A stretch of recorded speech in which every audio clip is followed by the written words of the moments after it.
Welcome to Whores Talk Horror. We're not really whores. We just like wordplay. Hello and welcome to Whores Talk Horror. I'm Sharon. And I'm Melinda. We previously did an episode with my sister-in-law who is not a fan of horror movies, and we conducted a little experiment where we interviewed her about her thoughts on horror movies and the horror genre in general. Then we had her watch 5 classic horror films that we chose for her, and we did a post-watch interview. We had so much fun doing that we decided to do it again, and this time we are going to be conducting our horrific experiment with actress, honorary horror, and composer of our Tidbits of Terror jingle, Kerry Wieder. We interviewed Kerry on our show previously to talk about the horror podcast that she starred in called In Another Room, which is a collection of interlocking ghost stories, each one taking place in a different room of a notoriously haunted house. These ghost stories span the entire history of the mysterious home from its troubled construction in from the 1870s to today, and recount the tragedies of the various souls that have lived and died within. Mindy and I both listened to In Another Room. We highly recommend this podcast, and if you do listen to it, make sure you use earbuds or headphones so you're fully immersed in the wonderful sound design of this podcast. But we loved it. When we talked to Kerry initially, we found out that even though she's on a horror podcast, she's not a fan of horror movies. So we thought she would be a great person to do this experiment with and see what happens. Welcome back to the show, Kerry. Oh my gosh, thank you so much for having me. I'm now officially a friend of the show, right? Like, oh yeah, more than sure. once. You know, I used to watch David Letterman growing up from like junior high on, and he would always have his friends of the show, people he would have come back on. And now I'm officially, I think, a friend of your show. So you are, for sure. It's funny. People compare us to David Letterman all the time. They say we're the David Letterman of podcast world. So. And I've never been called a composer before. Like when you said that, my heart just fluttered. I was like, I'm a composer now. I didn't even realize that. Kerry, before we get started with this experiment, you have a new horror podcast coming out soon. So before we start interrogating you about your thoughts on horror movies, can you tell us a little bit about your new podcast? The new podcast coming out is called In the Gloom. I think that's the final name, In the Gloom. Yeah. And it's supposed to come out around March. It'll also be on the same platform, same, producers that did In Another Room, but a different team. It's March, they're thinking. It was originally supposed to come out, I think, late January, but it's been pushed.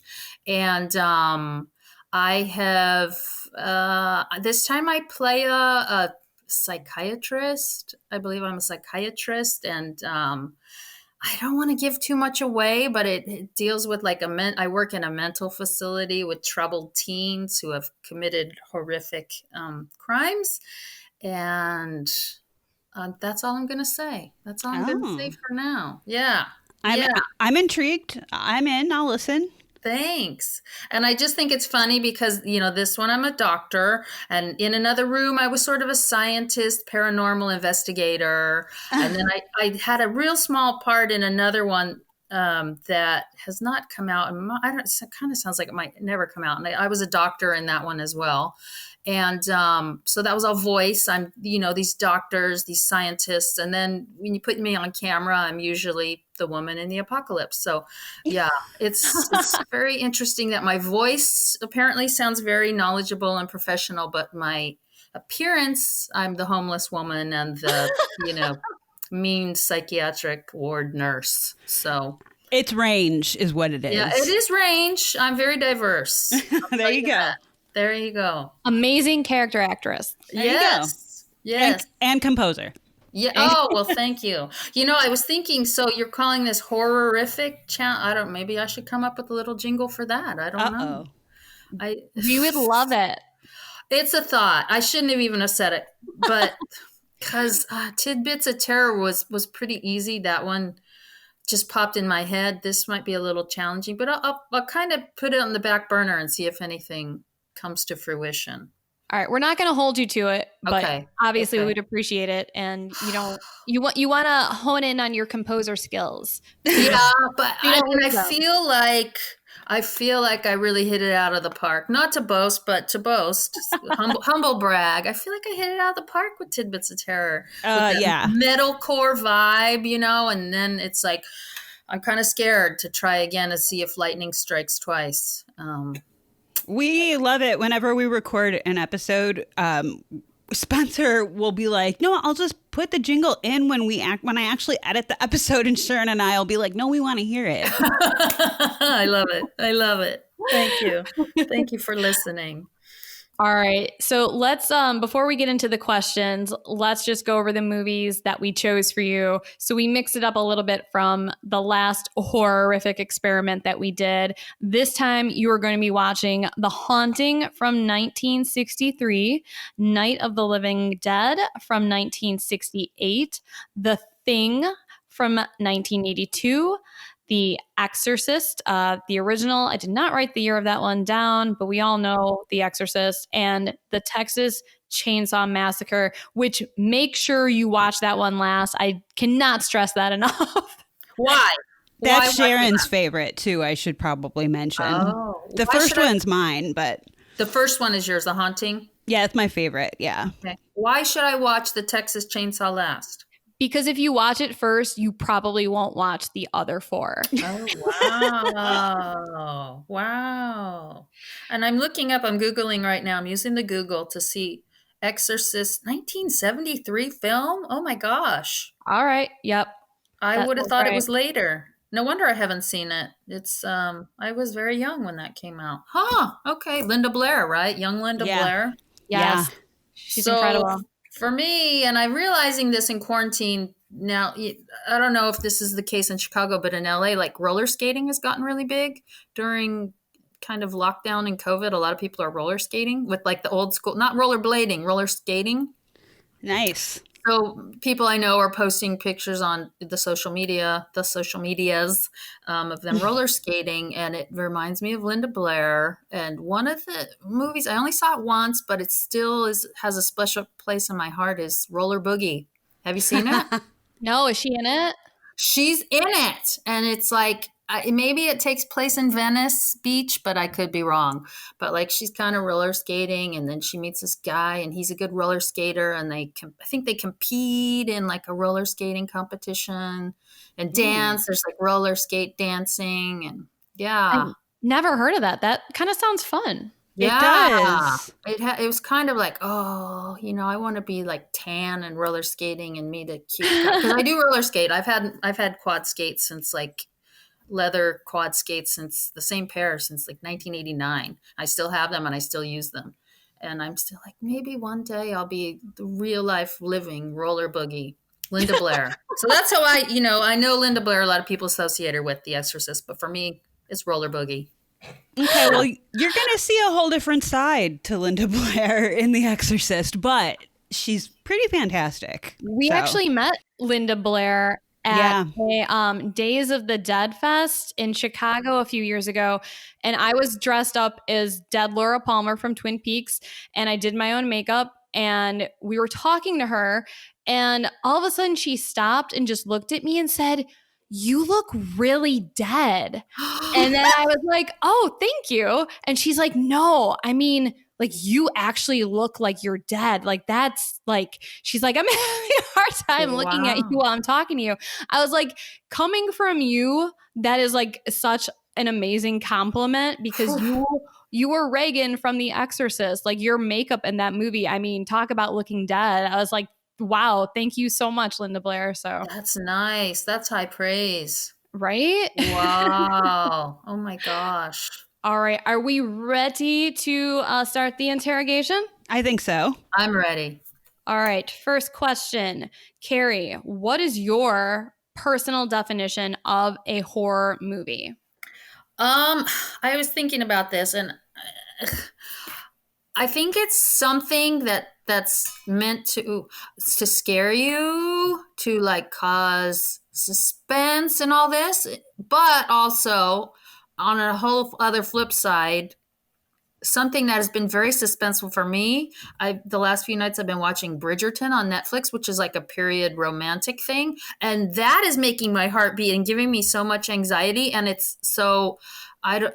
So then I'm struggling with what my definition. It's not meant to scare you, but I'm struggling with what my definition of horror is. I think it is. Because then I think of Get Out, which, by the way, I wasn't in, but I was in the music video. Did I mention that last time? No. I'm in the music video for Get Out. And I wish that the song had been, it's the theme song. I wish it had been a hit, and it was not, alas. But yeah. So Get Out wasn't scary. You know what I mean? So I don't have a good definition of horror. And last time I interrogated you two about what your definition, I think, of horror was and why you liked horror movies. So I should have gone back and listened to what you said and then just said the same thing. But well, there's no right or wrong answer. So approximately how many horror movies would you say you've actually seen in your life? I'm just going to say 27. I don't know. Probably not that many. And I was thinking about it, like I've seen a lot of parts of horror movies. Yeah. But I've never seen the full thing on a lot of them. Like when free HBO week, back when I was a kid, like Invasion of the Body Snatchers was always on, the one with Donald Sutherland. Yes. And so I've seen bits of that. I've seen the footage, kind of pictures, images of Linda Blair in The Exorcist, but I've never actually seen it. But I've seen Jaws, but I saw it once, and that was a million years ago. I probably saw it in the mid 80s. I don't know. Why didn't you watch the full movies? Were these things that like you turned on in the middle of the movie? Yeah. Okay. Yeah, I think so. And then my mom probably came in and said, turn off the TV. You know what I mean? And there's stuff I would love to see, but I don't necessarily want to see it alone. So this is going to be a good challenge for me to watch these movies for you, because I'm going to have to do it alone. So maybe I'll have to try watching them in the daytime or something. But I actually told Spencer that that's probably what you would do. Yeah. I mean, it's like, I don't want to freak myself. I already freaked myself out. I think I told you when I was working on In Another Room, I always ended up going over the script at night. And that's when I was house sitting in a big old house, not a big house, but an old house. And like, I was like, I'm hearing sounds and I'm scared. So, but now I'm back in my place and there's two people right upstairs. There's a door I could kick in and get them to save me if I needed to. So, yeah. The comfort of living in a condo or an apartment setting is, I think about that all the time. God forbid I have neighbors downstairs. Yeah, safety, right? Just a shout away. So, would you say that you actively avoid watching scary movies because you don't like them, or are they just not your thing? I don't dislike them. I like a good scary movie. It's just having someone around. I would like to have someone around that I can squeeze their knee or their hand, help, someone to watch it with. And I don't always have that. And I don't watch a lot of movies these days. Like I'm always like, oh, I don't have time for that. And then I'll watch, 4 episodes in a row of a half-hour show. And it's like, well, I obviously could have just watched a film because I just, spent the same amount of time watching a TV show. But I'm more of a TV person these days than a movie person. I love the idea of being scared. I can't remember if we talked about this last time. I remember seeing the movie Signs, the M. Night I don't know how to say it. Shyamalan, or Shyamalama Ding Dong, as I like to say. Shyamalan, yeah. When I saw Signs, I remember seeing that in the theater, and I screamed a few times. And then like when I left the theater, like people were looking at me. They knew I was the screamer, and I was like, oh, I think the things that they showed were actually had to have been in the TV commercial or something, and other people had seen them because I don't have TV, so I had never seen those parts. And but yeah, I love being scared. I do, as long as there's other people around to help me not be as scared afterwards. So, well, seeing a movie in a theater is always just so much fun, like a horror movie in a theater, because I love seeing everyone else's reactions. And I've screamed in theaters before, so don't be embarrassed. And Signs definitely had a couple very jump worthy scenes. Yeah. So when the little guy scurried across like that, I was just like, what the hell was it? Yeah, I screamed. So the scene where they're looking under the door and he has like the knife that he's trying to look at the reflection, that one made me jump. That was scary. Oof. Well, And I try not to watch trailers for that very reason, because I just want to go in cold. So Yeah. I don't Yeah. want the scares. I don't want to know what's coming. I want to get scared. So Yeah. And it's like with comedies too, like you don't want to see the trailer because then sometimes the best jokes are in the trailer, and then you're watching the movie and it's like, well, I already knew that joke was coming. So right, exactly. I think we should ban trailers.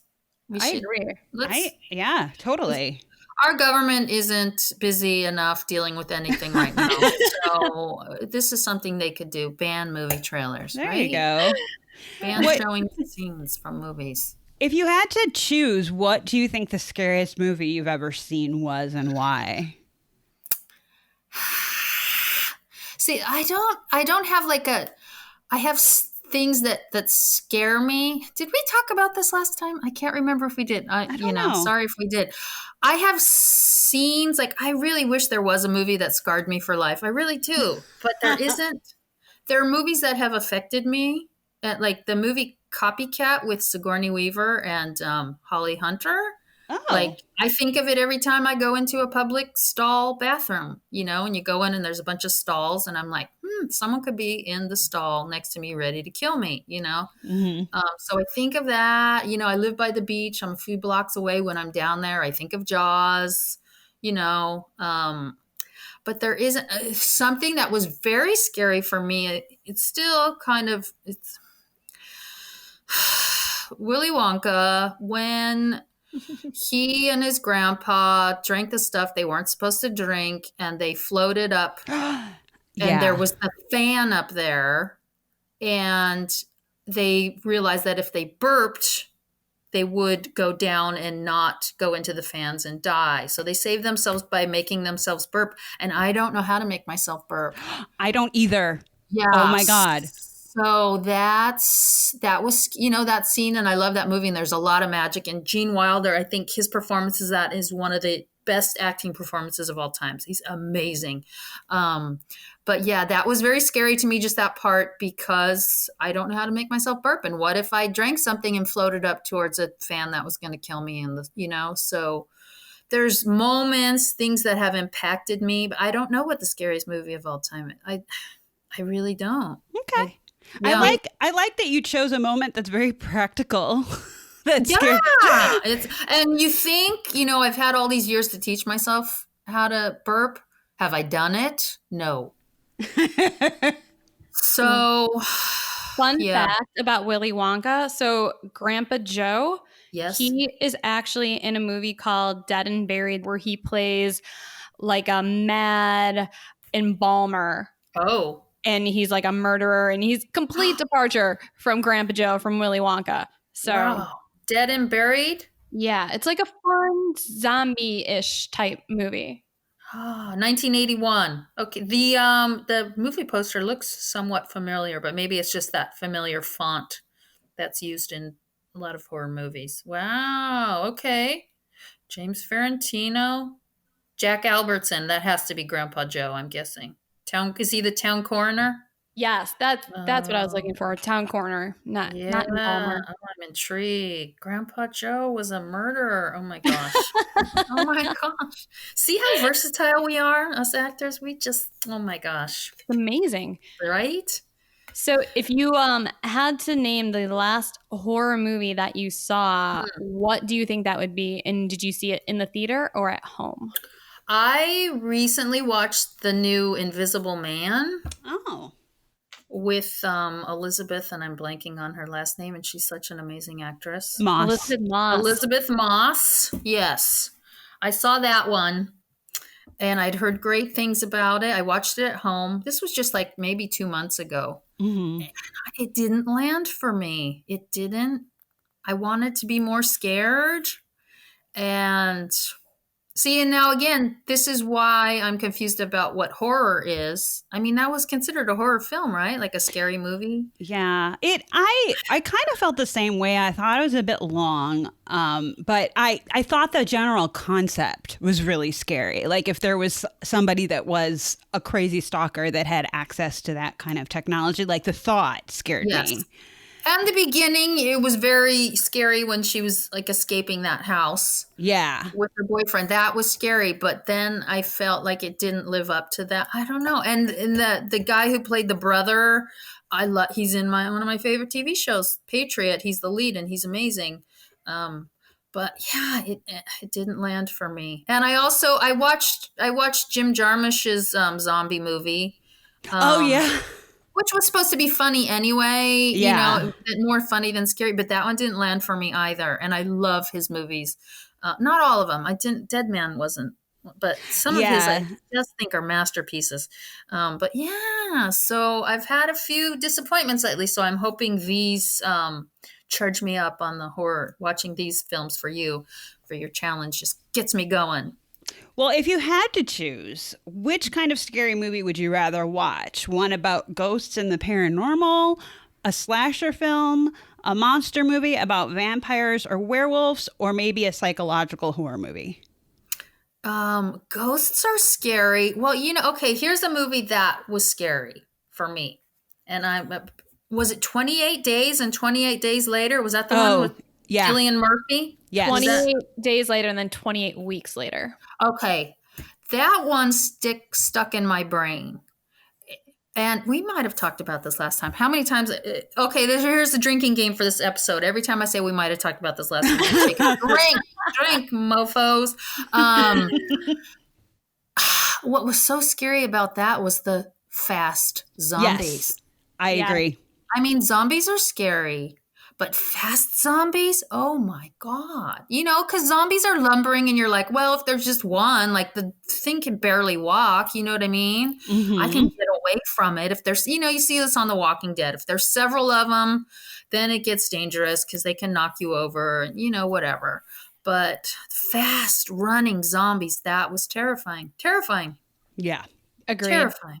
And then them scavenging, I think about them now with COVID and, like when the supermarkets were bare and all that, I think of that movie too, because I remember them going into a grocery store and finding some things. And then they would have the drink sugar and then they would crash.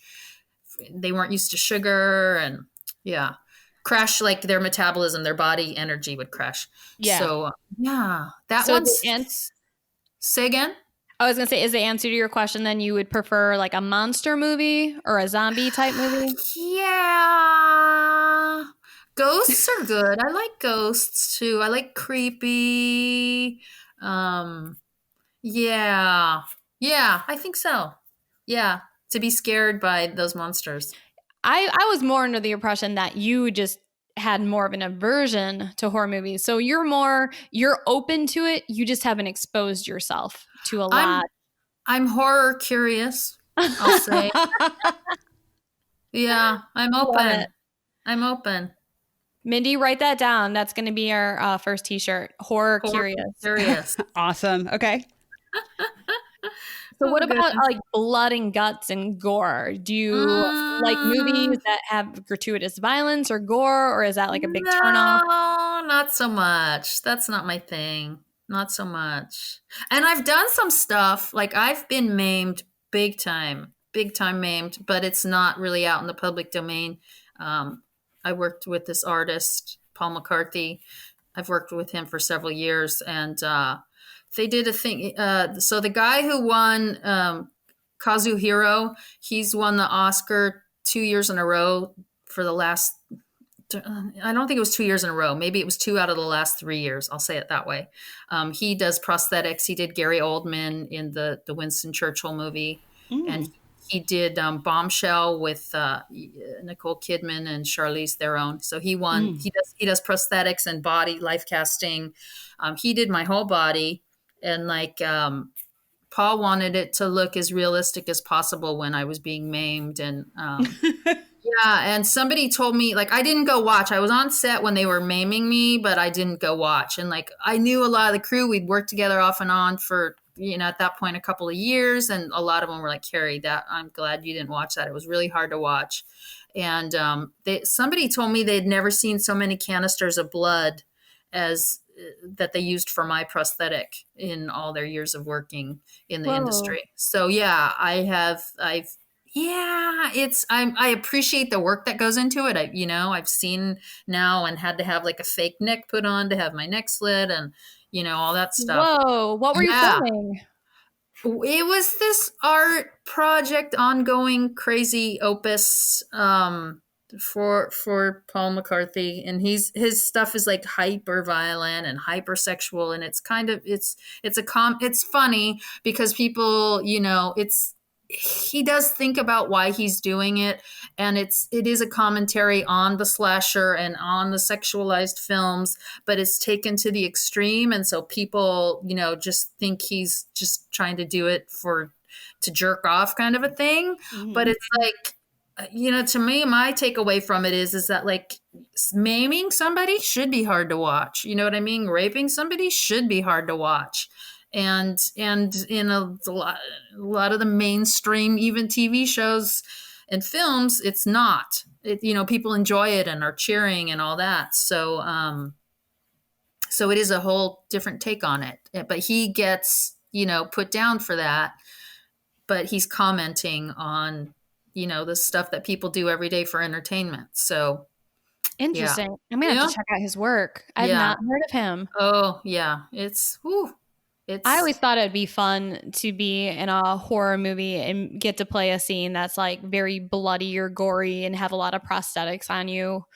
Was there any part of it that, I mean, besides the fact, like the subject matter that you were filming, was there any fun in the actual like messiness of it? Kind of like making mud pies when you're a kid, just like sitting down and dirty. That's funny. I never thought of it that way. I don't know.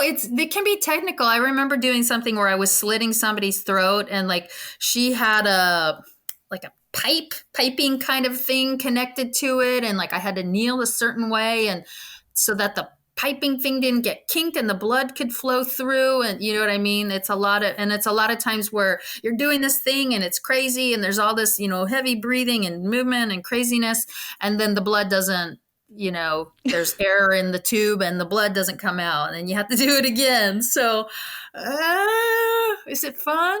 I guess it could be fun, but it's more like, I gotta go take a shower now. I don't know. It's crazy. It's a little nutty. It's different.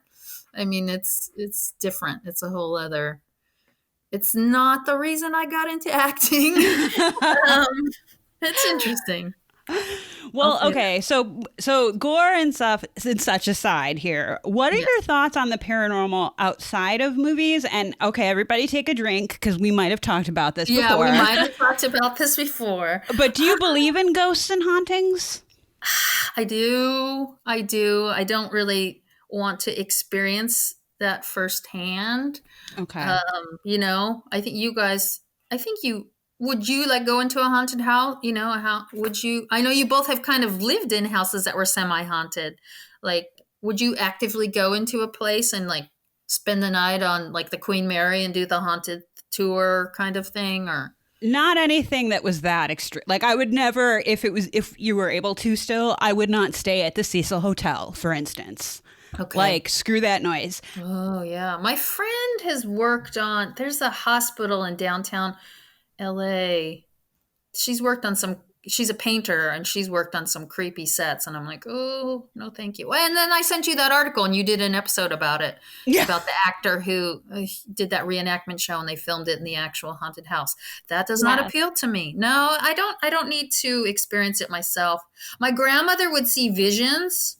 That was actually going to be another question I had. Has anyone in your family ever? So do tell. My grandmother would, I remember when she would, they lived on the East Coast and we lived on the West Coast. And when we would hear her shouting at night, she would say, hey. And somebody had told her years ago, because she would wake up and see like energy outline of a person, kind of like an energetic imprint of somebody running across. I don't know if they're running or walking across the room, but somebody years ago told her to shout at what she was seeing. And so it was not uncommon for her during the night to hear her saying, hey, so yeah, she would do that. And I remember her telling me some stories and I wish I had written them down because I don't remember them, but something about sometimes she would wake up in bed and feel like she was floating and then open her eyes and she was in bed. So she saw things. sometimes I intuit things, but I don't know if that's just from deductive reasoning or if I have some kind of gift. I have a friend, one time a bunch of us were traveling in like Poland, and his sister was pregnant, and he says I woke up one morning and said, "Oh, your sister had your nephew today." And she did, apparently. Ooh, Oh I my just got the gosh. chills. Yeah, I forgot it. Yeah. That's the only story I have like that about me saying something like that. But there have been times where I'm like, I have a feeling that person's going to move out of state, or you know what I mean? And then they do, but that could just be them saying, I want to move, you know? And, Yeah. but I think sometimes I do intuit things, but again, I don't know that it's a magical kind of a ESP thing. I think it's more of a just putting, they said this, and, putting the pieces of the puzzle together. Yeah, I call myself a healthy skeptic because, yeah, I feel like there have been some weird stuff that's happened, like you were kind of saying, in my life. But I also like to think, I always try to think what's logical first before Yes. I'm not one of those people that jumps to it's a ghost. But there are times when sometimes things happen and you're like, well, I can't really figure out what this is. So that's interesting. Thank you for sharing that. Yeah. Sharon, should we move on to final thoughts? Yeah. Before you watch all these movies, tell us, are you nervous? Are you excited? Both? How are you feeling about this experiment? Well, I'm excited. Just to try something new. And yeah, I might have to experiment on the time of day that I'm watching them. But then it'll be tricky too. It might be a little depressing if I do it in the day because I'm going to have to pull the shades down because I usually watch on a laptop and there might be too much glare.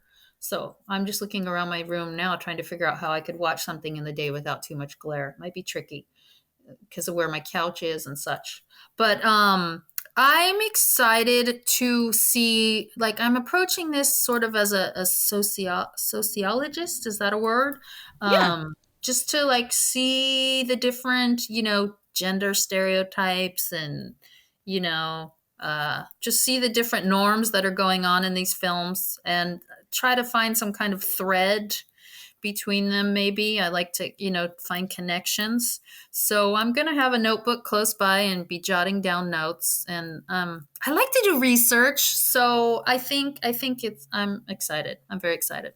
Cool. Yeah. Yeah, I like looking up the trivia after I watch a movie just to kind of see, like what was going through the director's mind or if any like crazy stuff happened. I'm sure if you start doing research about The Exorcist, you will fall down a rabbit hole because we just talked about this on a trivia episode that we recorded a couple weeks ago where there was like 9 people who died during production of The Exorcist. Like it's supposed to be this cursed film. So on the crew, crew?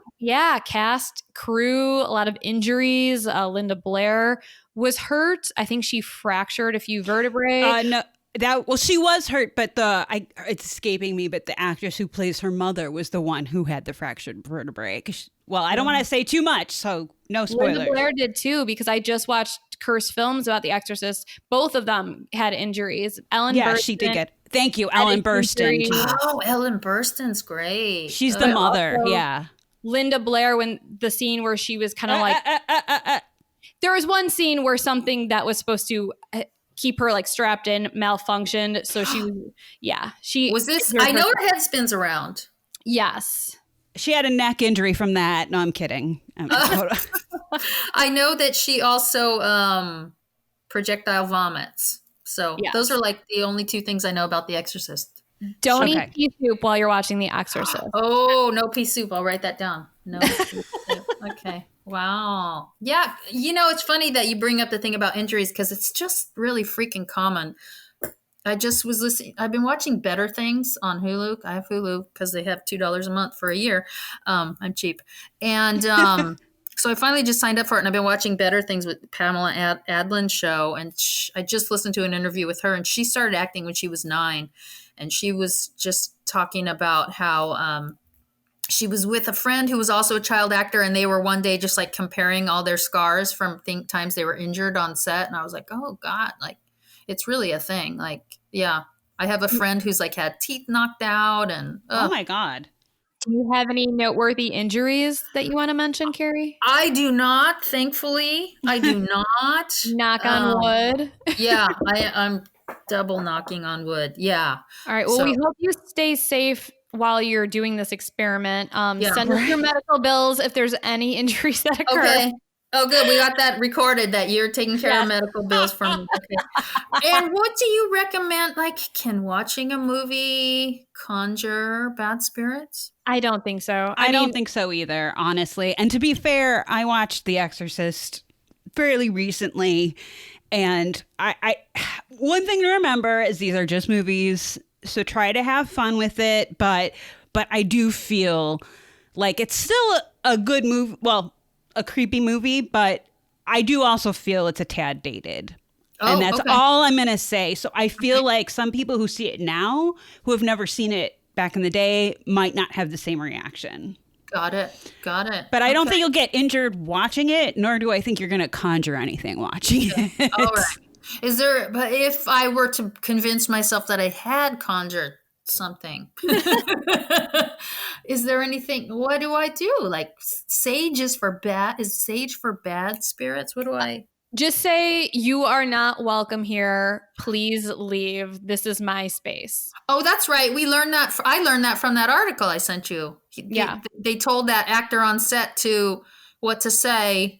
Yes. And he said it when he was driving away after that spooky experience. He was supposed to say, "You're not welcome here." Okay. So please, and you ask it to please leave your space. Yeah. So it's like the opposite of inviting a who can't come in? Is it vampires? You have to invite them in. Right. So you have to kind of invite them in. But I think you'll be fine. I own The Exorcist on DVD and nothing's happened to me. So I think it's fine. Okay. All right. You're welcome to call us in the middle of the night if you can't sleep. Okay. Right. I'll blame you. I'll say, darn you, whores. Oh, Mindy, did Sharon tell you what happened? So I was talking to a friend the other day and we decided we haven't seen each other in months and months and months, even longer. She moved away and she's back in town. And we're trying to pick a day to get together. And on today's date, on my calendar, it said wheres, WHERE''S. And I'm like, okay, I don't know what the hell this is. We could probably meet on Sunday because I can't remember. So whatever. And then, but we picked a different day. And then when Sharon emailed me to remind me about this, I was like, oh, thank God. I typed in horrors and autocorrect changed it to wheres. Because I was literally like, is this a free seminar I signed? Where's Waldo? Am I doing some kind of online Where's Waldo? I just could not figure out what it was. And then when she emailed me, I was like, oh, I get it now. Okay. Oh my God, that's funny. Yeah. Thankfully, I didn't miss our appointment today to talk because I thought. Apparently, you have to type the word horrors more so that your phone knows. Gets used to it, right? I thought I did it. I thought I was typing horror all the time, but apparently not. So That is too funny. and now that I'm an honorary horror, it's like I should be typing that word like every single day. But all right, challenge accepted. Awesome. And we'll be checking in with you, right? Right, Sharon? Yes. All right. Well, it's been exactly 3 weeks since we last talked with Kerry. Thank you, Spencer, for your editing skills. We are on to the second part of our discussion with Kerry. So, Kerry, welcome back to the show. Thanks for having me back. My goodness, I'm a different person thanks to you. Mindy and I are both dying to know your thoughts on the 5 movies that we had you watch. We're hoping that you still like us. We hope we didn't make it to your shit list, especially after watching the Texas Chainsaw Massacre. Right. That's the one where I was like, maybe I should cut off my friendship with these two whores. That's Sharon's favorite. I'm just throwing that out there. That's all Sharon. Lord, we'll get there. We'll get to that in a bit. I do have a possible title for this episode for you. Just so okay. You know. Because I want to thank you. I want to thank you for giving me this challenge because I learned a lot about myself. Really? And and the main question I found myself asking, especially after watching the 4th film, which was The Exorcist, was, do I have a heart of stone? So, oh, I can't wait to dig into this. I know, right? and so that could be a possible episode titled, Does Kerry Wieder Have a Heart of Stone? And before we go on, I also want to say we kind of made it into a drinking game last time where, see, when I mentioned the last time I was on your show, people are supposed to drink because I kept doing that. And also maybe if we say spoiler alert, people should drink. Just a thought, just to have this be a full-fledged drinking game. I'm just going to say spoiler alert now for the whole show because these movies have been out. Let's see. We're starting with a movie from 1963 and then we're going to the most recent movie, 1982.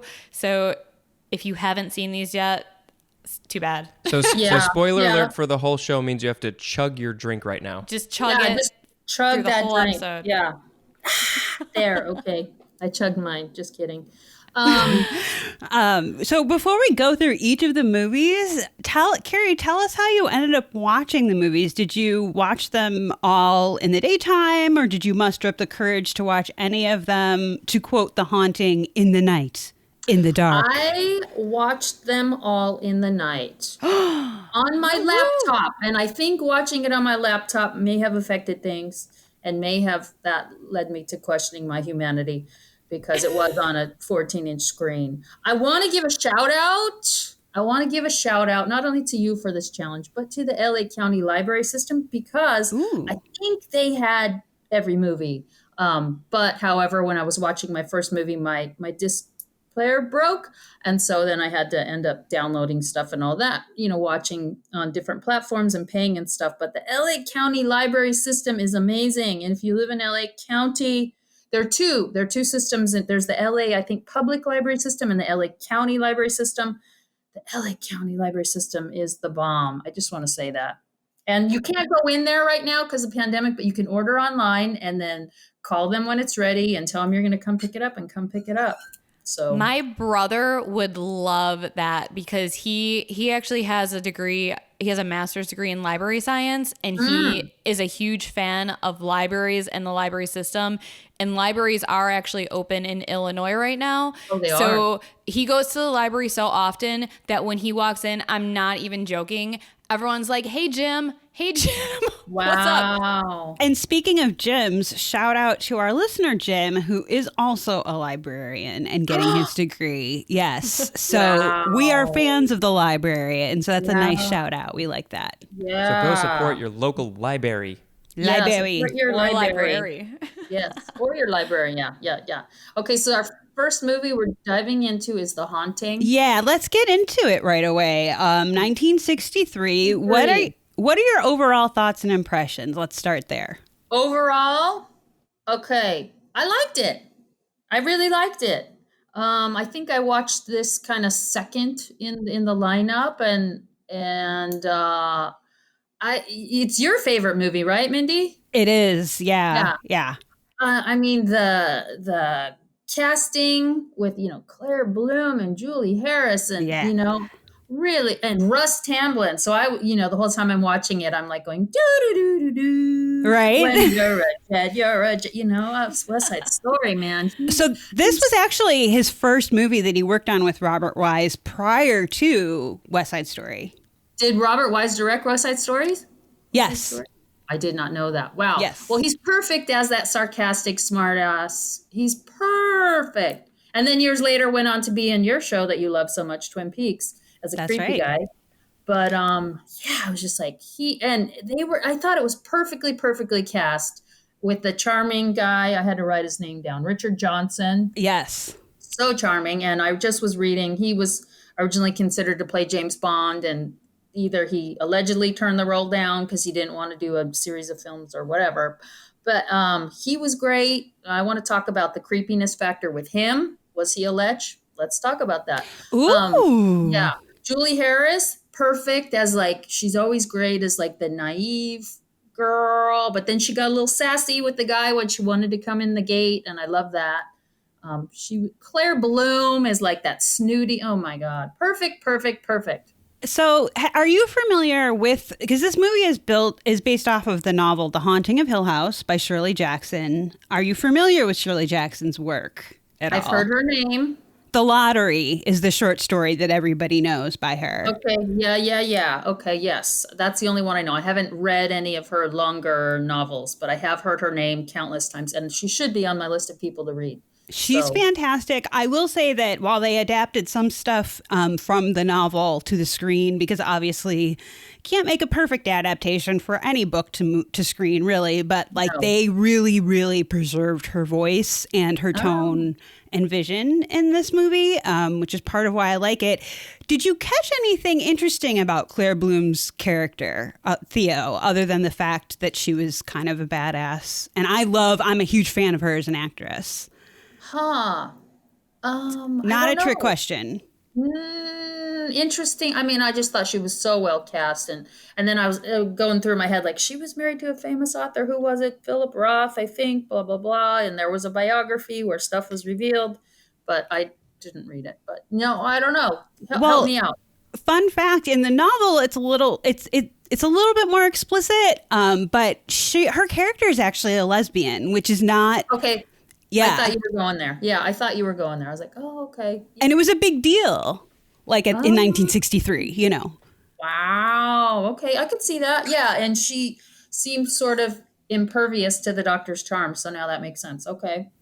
So you talked about creepy. I do feel like this is one of the most influential horror movies that no one knows about because it doesn't have the name recognition of Psycho or Halloween, but it's also hailed as an inspiration. Wise used for the time really inventive camera angles, use of shadow, sound, angles, that kind of thing. So what stood out to you, be it a scene, an image, what stood out to you as memorable based on a technical thing like sight, sound, or just I like this scene. The pounding on the door when you first hear that their first creepy moment, I think kind of is when they're in bed and then they hear the pounding, and that was scary. I was like, this is scary. My heart is pounding. And it was just a sound thing, and I was like, whoever designed that sound, that was an amazing technique. Something else that hit me the very beginning.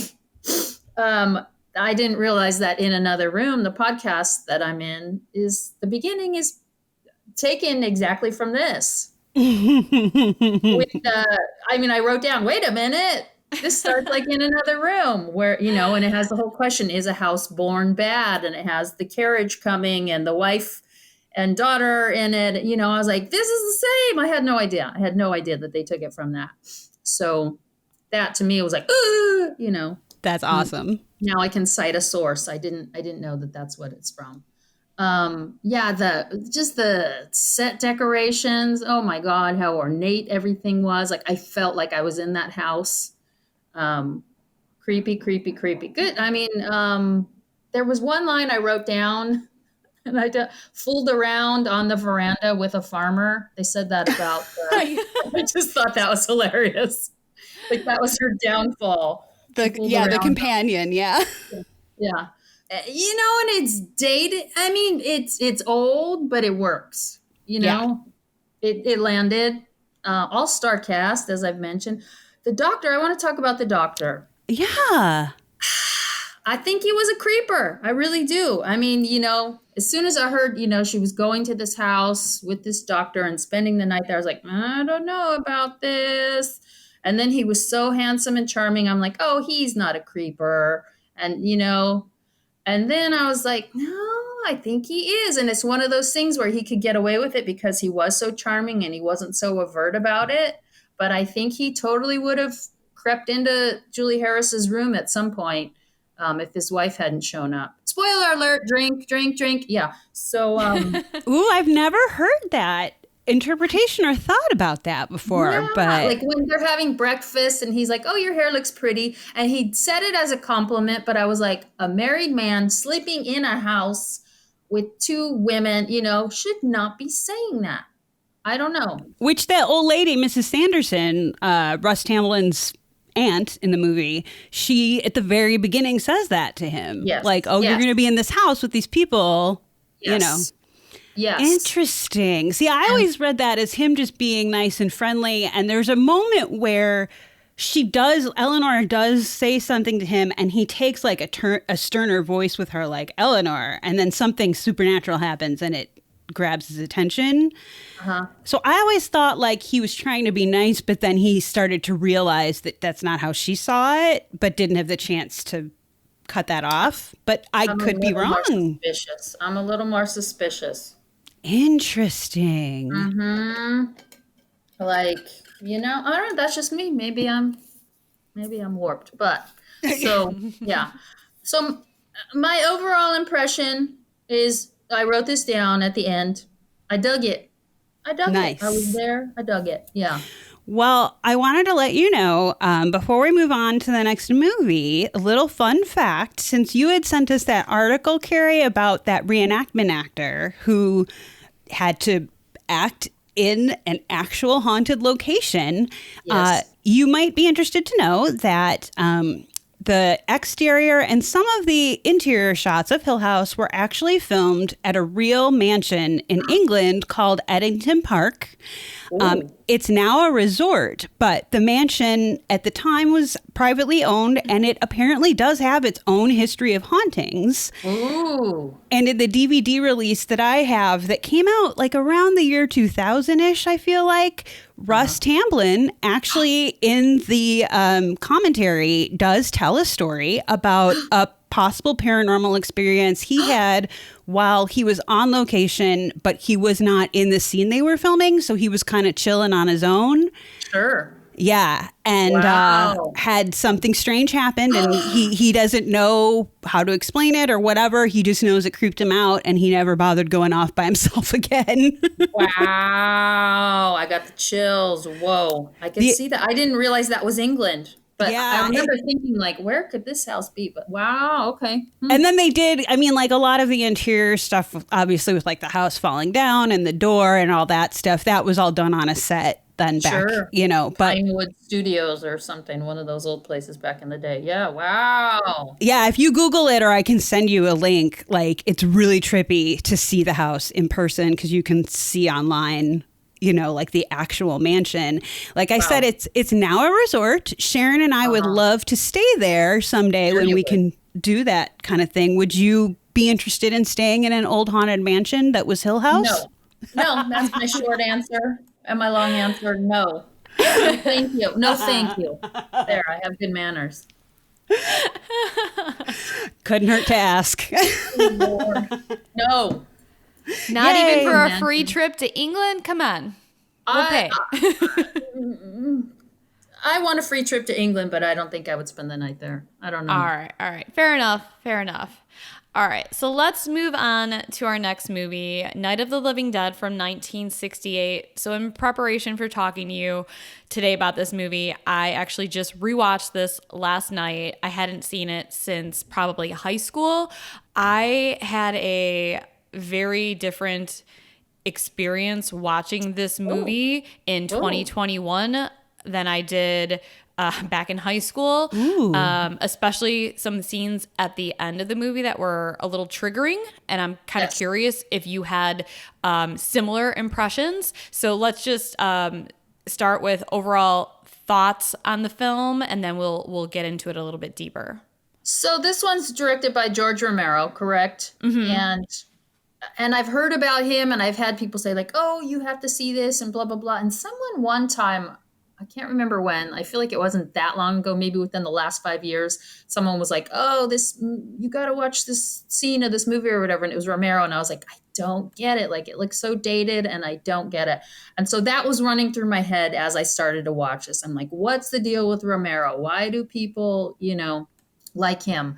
And my first thing I wrote down was, oh boy, this isn't even in widescreen, because it wasn't in widescreen. It was, I was like, oh God.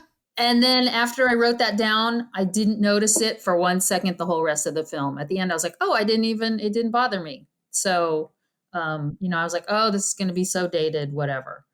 And I wrote down dated. And I wrote down, I was surprised to see a Black protagonist, and his race wasn't even mentioned at all. Ha ha. We'll get to that. Yeah.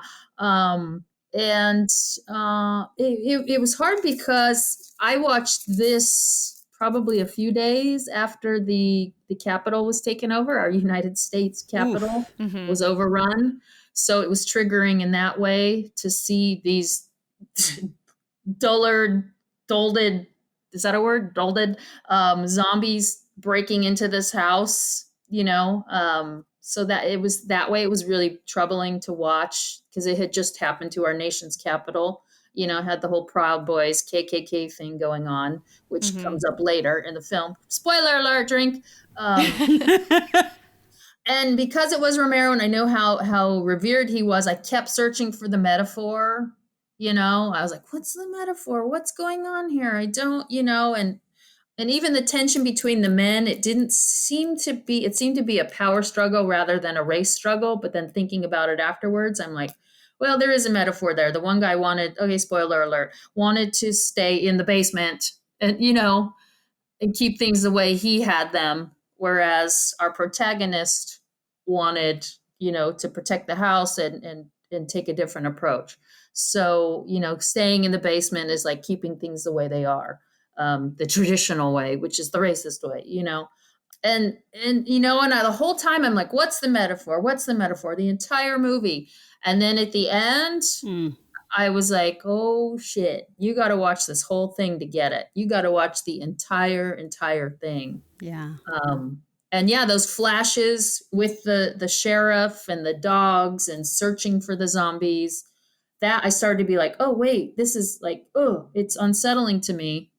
It's unsettling to me. And then what happens with the ending and the main character, I was like, oh yeah, this is the biggest spoiler of all. He was a goner no matter what. If he had walked out into a field with his hands up in the air, and said, don't shoot, it's mimicking the whole Black Lives Matter movement right now. I can't breathe, that kind of thing. Even if he had walked out and said, I'm human, I'm not a zombie, they would have shot him anyway because he was a black man. He was dead no matter what. And even though he'd made his way up to the attic, he was killed. So that you don't realize that until the last few minutes that, oh, he's a goner no matter what. And that's just because he was black. So it was what I wrote down is it's a gut punch. It was just an absolute gut punch at the end. So chilling, so timely. You don't realize it until the last few minutes of the film. But wow, it took the breath out of me. Yeah, and people have always described this movie as being a commentary on race relations in our country back in the 1960s. And, I always thought that was Romero's intent. But Romero has said that he actually didn't intend to make a film about race, insisting that Dwayne Jones, who's the actor who plays Ben, the main protagonist, simply gave the best audition. So he was the one that was hired for that role. Oh, interesting. But clearly the film inadvertently deals with race, whether or not Romero intended that's it just came out that way because Ben is a black man who's trapped in a house surrounded by zombies with a bunch of white people who can't seem to really fend off the zombies themselves. He's the one who's doing most of the work the entire time. And at the end he gets shot by a white sheriff, which you would think 52 years later it wouldn't have been such. I think it's almost even more of a gut punch now because 52 years later it should not still be that way. And I think it's almost more that way, especially after 2020 and what just happened at the Capitol. I was like, holy shit. And you're right. All those freeze frames at the end, they're dragging his body out and they're burning the bodies. I was just felt sick to my stomach. And and I knew when I watched it in high school, the racial undertones of it, but watching it now was definitely way more disturbing than it was for me back then. And it was a hard watch. It's those last few minutes that you're like, holy shit, we have not evolved as humans. No, yeah, we haven't. And I read something, I kind of Googled it afterwards, metaphors for this film or something. And someone said that the scenes with the sheriff and the dogs and all that were specifically mimicked things of the KKK and lynchings. And I was like, because I felt that. I didn't quite gel in my mind that that's what that was, but I was like, oh, this is evil looking. I know they're supposed to be the good guys and they're getting rid of the zombies, but this is like, like taking my breath away. And I have to go back and say that he was the one who gave the best audition, that means that he had open casting for every race, for every character. You know what I mean? And the only one he cast was I'm not buying it that he didn't intend it to be a racial statement. Thank you. I was actually going to say the same thing, Kerry, because I hadn't heard that prior to this episode. And like, there's so much as we've been saying, like, there's so much symbolism in this movie. I don't buy it either that it wasn't necessarily a commentary. I really don't. Yeah. I don't know his other films, but I'm assuming that they had messages as well like that and undertones like that as well. So if there was a white character there, I feel like there wouldn't have really been a point to make the movie. Except to say that good doesn't always triumph over evil. You know what I mean? Like, yeah. On a little bit of a lighter note before we move on, I just thought this little bit of trivia was kind of great. So George Romero originally wanted to cast Betty Aberlin of Mr. Rogers' Neighborhood as Barbara, and Fred Rogers, Mr. Rogers, like put his foot down and would not allow her to do the film. Wow. But I just think that's kind of hilarious. But also, I would pay so much money to do this horrific experiment with Mr. Rogers. And I would love, I mean, could you imagine watching the Texas Chainsaw Massacre with Mr. Rogers? No. I don't think he'd do it. Oh my God, I would do it. I mean, that would probably be a really horrible thing to do to Mr. Rogers. But I would just love to see his expression. Oh boy. Yeah. What were the dark sides of Mr. Rogers? Yeah. I don't know if he had any. I loved him. I love that movie too, by the way. That just came out a few years ago. I was just going to say, maybe you can do it with Tom Hanks dressed as Mr. Rogers. There you go. So yeah, watch the Mr. Rogers movie. It's good. But I can't, you're talking about, not Lady Elaine. What was her name on Mr. Rogers? Yeah. You know what? She played a few different roles on Mr. Rogers. She I can't remember if it was Lady Elaine. I don't think it was Lady Elaine, but it was she played herself.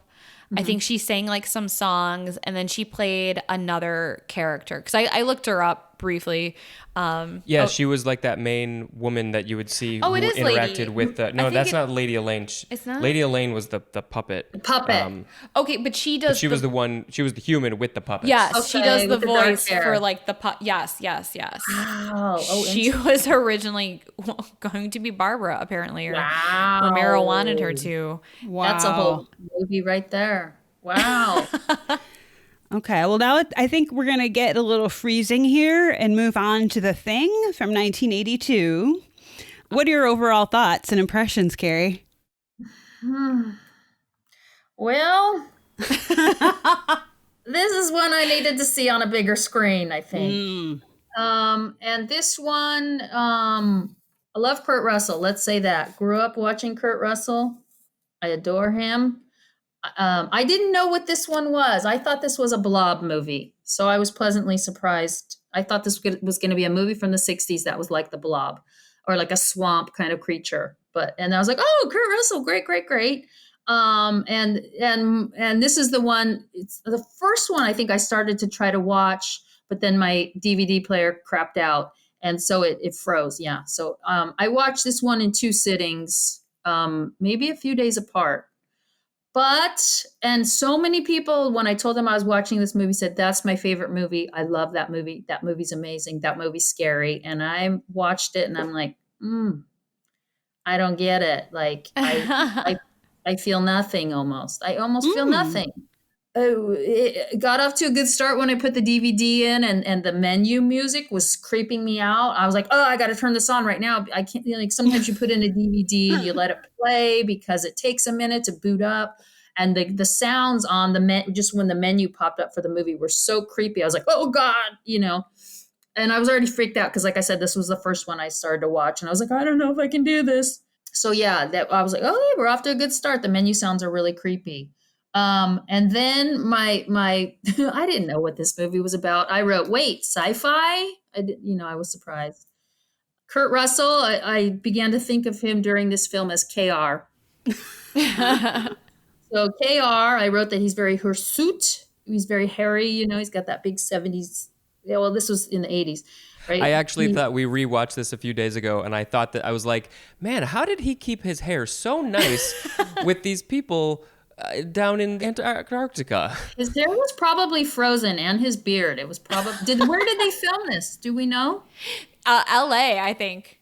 Shut up! Really? A lot was in Alaska. Oh, a lot. And British Columbia, those, I think. Canada. But a lot of the, all the interior scenes, I think, were all filmed in LA. Well, yeah, those would have been on a set. And then I know that the sound, I was reading through some of the trivia on this, the sound that they used for the wind noises, they actually just went out to the deserts in California and recorded that. Wow. Well, the Antarctic is a desert, so... Interesting. Oh, is it? I never thought of that. Wow. Okay.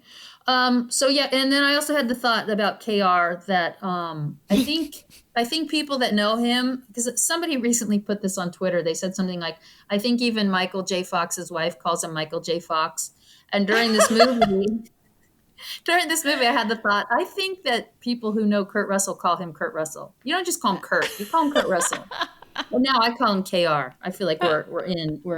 I have a special lease to be able to call him KR. So, okay, all-star cast. Wow, every 70s, 80s, 90s actor that I've seen in a drama was in this movie, I think, and some surprises, really, casting-wise. Very filmic movie. It was very well shot, the exterior stuff. I wrote down, it's definitely a thing, in quotes. Very nice. Very nice. Wilford Brimley, no mustache. Unrecognizable without the mustache. Unrecognizable except for the voice. I thought he was born with a mustache. I'd never seen him with that one. I know, same. Right? And I forgot what I was going to say. Wilford Brimley. Okay, we'll come back to whatever I was going to say. Richard Dysart, whom I knew from L.A. Law, back in the 80s. That was a big show. Even though I was young, like L.A. Law was like this huge show. And he was on that playing Leland. He always wore a suit and a tie, and he spoke very properly. In this movie, he's the doctor. He had a nose ring. Even on my tiny screen, I kept rewinding, going, is he wearing a nose ring? Like, what? And it was a hoop. And I was just like, and this sent me down a little bit of a wormhole, not much, but started to do research. So then I had to type in, I typed in, was he wearing a nose ring? And, a bunch of Reddit threads popped up and people said, yes, indeed, he was wearing a nose ring. And then I found out that I didn't know this. White Americans in the 60s wore nose rings. And I was like, I had no idea. I thought that trend started for white people wearing nose rings in the 80s, 90s kind of a thing. But I think a lot of people during the hippie days went to India and the people had nose rings, and then they came back and then this nose ring trend went on in the 60s. But I don't ever remember seeing any white people wearing nose rings from the 60s and the hippie dippy days. So that just to learn that history was interesting. And it kind of told us something about his character, that he'd probably been a hippie. So fascinating. I had a recurring thought throughout the film. I wrote down, main thought, is KR wearing guy liner? Yes. I thought that too. I was like, his eyes are so pretty. Yeah. I think he was wearing guy liner in some scenes. But this movie made me realize that how many dramas I watched as a kid, because these were all mostly dramatic actors. Mm-hmm. And I was like, oh, that's the guy from Logan Run. And that's it. And I was like, damn, my dad, I must have sat with my dad and watched on the VHS tapes, dramas and TV shows and movies, because these, again and again and again, I saw these different actors that I recognized. And I was like, I must have watched a lot of drama as a kid, and I wasn't even aware of that. So that was interesting. But overall, my impression of this film is it didn't land. It didn't land for me. I was never scared. Hmm. The effects, those, like when he's doing the autopsy, amazing. And, having been on film sets and where people are doing special effects and having to build things and, amazing when the actual things that they built and how they had to move and react. And that must have taken so much work. And they did a really good job on that. And seeing that on the big screen probably was very impactful. But I don't think I was scared once through this movie. So don't feel bad. I mean, a lot of people, you're right, totally love this movie. John Carpenter himself, he wrote and directed it, and he made the original Halloween. But he stated that, like, out of all of his films, The Thing is his personal favorite as well. But the film was like a total flop in the theaters. Was it? Okay. Yeah, it was like a box office failure. Critics hated it. Audiences hated it. And Carpenter was like completely surprised by all that. And then to further rub salt in Carpenter's wounds, because Christopher Nyby, who is the director of the original film, The Thing from Another World from 1951, publicly denounced Carpenter's version, saying, quote, "If you want blood, go to the slaughterhouse. All in all, it's a terrific commercial for J&B Scotch." End quote. It was. I noticed the J&B. I was like, oh, there it is again. There it is again. Yeah. That is brutal, I have to say. And Kerry, as someone else who sat next to her dad watching science fiction movies growing up, like, I've seen the 1951 version, and I would argue that both films have their own merits. That's a harsh, brutal statement coming from the other director. Damn. Well, you could see there's probably like jealousy and, oh, I did it first and you didn't do it as good. And yeah. But, I mean, there were things to appreciate in this movie, but it didn't. Yeah, I could see why it was a flop. For me, it didn't land. It was nice I loved looking at young Kurt Russell. I was like, God, even when they showed him from behind, I'm like, he looks good in his pants. Until he's like, but, he's just, and, he's like Tom Selleck, where the men love him, the women love him. You know what I mean? He's just one of those people. He's so fun to watch on screen. But this film did not land for me. I wanted to talk a little bit about some of the social commentary in this movie, because this never crossed my mind at all watching this, because I watched it way after it came out. But in the 80s, this movie was actually seen as an allegory for the AIDS epidemic. And so, like, part of the fear that was instilled into The Thing came from the fact that, the AIDS epidemic was growing during the time of filming. And there was this idea that you couldn't tell who was infected just by looking at them, with AIDS, or in the movie The Thing, the only thing that they were able to do were the blood tests that would reveal who has the thing, or who has AIDS. So I guess that wasn't lost on John Carpenter. I'm not sure if he wrote it with that intent, but at least when it came out and people were making that comparison, he at least recognized it. So I don't know if, like, you made that connection at all when you were watching it, but I didn't. And one of my friends had told me that there was some, allegory in it. And so I was thinking, I'm like, what's the story here? I don't know what it is. So now that you say that, I'm like, oh, wow. Okay.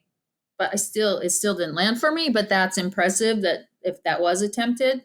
I did like the spoiler alert, the ending where you don't know what happens, who's gonna, the final two guys, who's gonna live, who's gonna die. I like that. I like not knowing things. I don't like when everything is spelled out for me. So I did like the ending of that, but to say that, oh, that's interesting about the AIDS thing. Okay. And now we can relate it in our times to kind of, the coronavirus and what's going on with COVID. The whole, like, you can't always tell just by looking at someone who has it and who doesn't, because there's so many people who are asymptomatic carriers that it has this whole new meaning for a new generation, which is interesting, because just depending, I mean, you can do this with almost any movie, depending on when you're watching it, how it applies to the times that you're watching it in.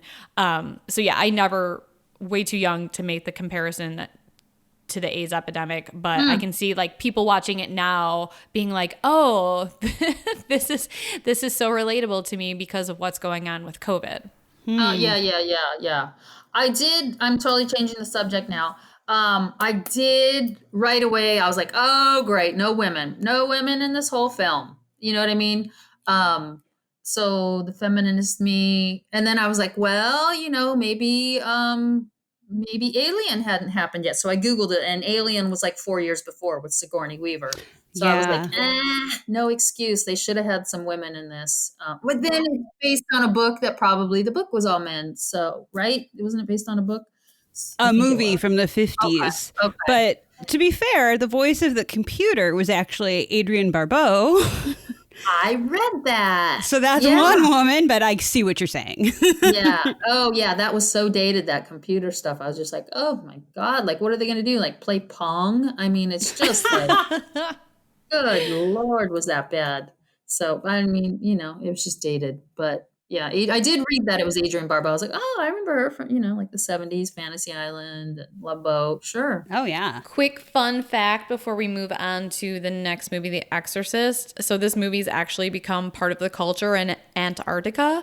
And I guess there's a long-standing tradition in all the British Antarctic research stations where they watch The Thing as part of their midwinter feast. They have this midwinter feast celebration that's held every June 21st, and they all watch it together. Wow. Huh. Fun fact, I have no desire ever to do research in Antarctica. Nor do I. No. All right. Should we move on to the one of the bigger ones here? The Exorcist, 1973. Kerry, what are your initial thoughts, overall thoughts and impressions? This was the one. So I did cram. I have to admit, I crammed and ended up watching almost everything in a week, which I shouldn't have done. You gave me 3 weeks, like you said. And first I ordered the DVDs online from the library, and I was like, okay, when they get here, I'll start watching, and then I procrastinated. So I'm watching most of these all within a week's time. Around the time that our capital was invaded, and so, but then also when inauguration and a new president comes in, so there was terrible things happening, and there was some hope. So this one, you've heard so much about The Exorcist. We've heard so much about it. I knew there would be projectile vomiting. I knew her head was going to spin around. Right. I knew about Captain Howdy, because of In Another Room, by the way. Yeah. They talk about Captain Howdy, and when we did the play version of In Another, which I wouldn't have remembered, but I was in the play version of it, the immersive theater version, where I had to stand outside the door and listen while that scene went on with the Ouija board. Oh. And that was such a creepy scene. It was. Yeah, and she talked about Captain Howdy and how scary it was, and and I was like, oh my God, I can't wait to this whole Captain Howdy thing. And then that scene happened, and I was like, well, that wasn't even that scary. The projectile vomiting, I was like, oh, I thought there was going to be more. Wait, that was the end. I thought it was going to be like this long stream of vomit. So I was disappointed again and again and again. Captain Howdy wasn't that scary. The vomit wasn't that scary. The green vomit, I was like, come on, it wouldn't be that green. Her makeup, I think her makeup and the green eyes and the fake voice, because I don't think that was her voice tweaked. I think they probably dubbed her voice when she was a demon. It was a different actress. Yes. That's what I figured. So many things took me out of it. I'll go to my notes and say what I did like, the architecture and that scenery, like the first shot. This is supposed to be Georgetown. I'm guessing those exterior scenes were really Georgetown. I thought it was Europe at first. I was like, oh, this isn't Europe. And then it said Georgetown. I was like, oh, I have to go visit there. Like, that architecture is amazing. I thought the acting was really good. The priest, Jason Miller, is that his name? And his whole story of he's a Pulitzer Prize winning playwright. He wrote that Championship Season. And I knew that. I was like, I know things about him. He's Jason Patrick's father, the actor Jason Patrick. Yes, I didn't know that. we are familiar with Jason Patrick. Yeah. From Lost Boys, yes. And so I thought his performance was so compelling, and the whole pain of him and feeling guilty about his mother, and all that.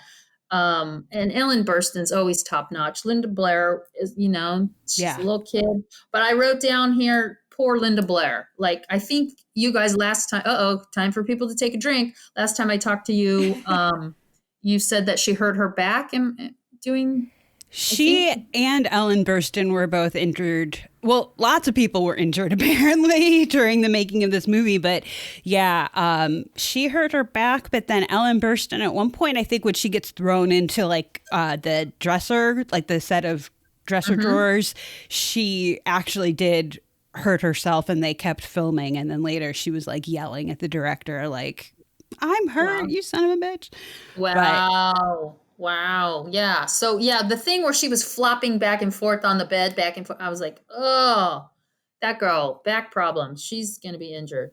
So poor Linda Blair. I felt really bad for her. And I wondered too, like when she had to mouth, because I was paying attention to when she said like sexual stuff, I was like, did they have her mouth something else? Or did they have her say, okay, now you're going to say whatever, lick me, or, you know what I mean? Like, I wondered if hopefully they toned it down for her and had her say different words that looked like saying the sexual things, but I don't know. Okay, well, probably didn't. Let's get to that. Because we have a little bit about that we wanted to talk about. Okay. So remember that this came out in 1973. So at the time, there was a lot of controversy surrounding this movie. Now, and that's the thing that makes me kind of sad about this, because when I remember like sneaking glances of this movie when it would be on TV when I was like little, because it was so forbidden to watch. Like my mom was like, it's too scary. And it would come on TV and I'd like turn it on, and then my mom would come back in the room and I'd like switch the channel really quick, And then I remember seeing it again when I was in my early 20s and kind of being a little disappointed, just because I felt like, of course, the special effects look dated and whatever. But let's pretend we're in 1973. And it was a huge controversy. And the movie helped fuel the satanic panic that took place in the late 70s, early 80s. Then you have a young child saying and doing all of these really adult things. This is kind of a two-part question. Were you aware of the controversy surrounding the film? But also, what did you think of seeing a young girl going through these horrible transformation scenes and saying things like, your mother sucks cock in hell, or seeing her inserting a cross into her vagina? Did you find that disturbing or frightening, or... Oh, I didn't even see the cross in the vagina. I missed that. I did not know about the controversy, but I just kept saying in my mind, I hope they gave her different words to mouth than the words that the script had. And I noticed there was some stuff that they shot from behind, like when she was like, ride me, or I want to ride. I don't know. She said something and it was like, they filmed that from behind. And I'm like, okay, they probably just told her to bounce up and down and she didn't even have to mouth her words for that. If it's any consolation, Blair did have a double who did a lot of the horrific physical work, including the crucifix fucking. So, okay.